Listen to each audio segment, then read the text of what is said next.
এয়া যোৱাকালি ৰাতিপুৱাৰ দৃশ্য। টেঙাৰ পৰ্বখন শেষ হ'ল বুলি ভাবিছিলো, কিন্তু নাই হোৱা। আজি আকৌ ৰাতিপুৱা ইহঁত দুজনীয়ে গৈ এসোপামান টেঙা ছিঙি আনিছে। ববই বহুত দিনৰ পৰা কৈ আছিলে টেঙা খাম বুলি। আজি ববকো সেইকাৰণে মাতি দিলো। তাৰপিছত গোটেইখিনিয়ে ধুনীয়াকে নিজলে প্লেটত সজাই ললে আৰু মোলে গামলাটোত থলে দেখিছে। তাৰপিছত ভিডিঅ' কৰিছে মই বোলে এক গামলা খাইছো। মই বাৰু টেঙা খোৱা মানুহ নে, আপোনালোকেতো জানে মই টেঙা ভাল নাপাওঁ। এনেই লগত বহি খোৱাৰ আমেজটো লওঁ আৰু।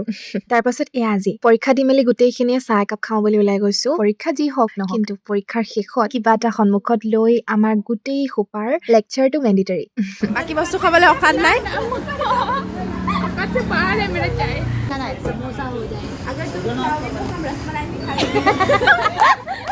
ৰ'ব চবকে দেখাইছো, মোকো অকণমান দেখুৱাই দিওঁ। অ' বৰ্তাজনে চাই দিলে দেই এইফালে। অ'কে এয়া কাৰ বিয়াৰ বেণ্ড পাৰ্টি বাজিলে বাৰু?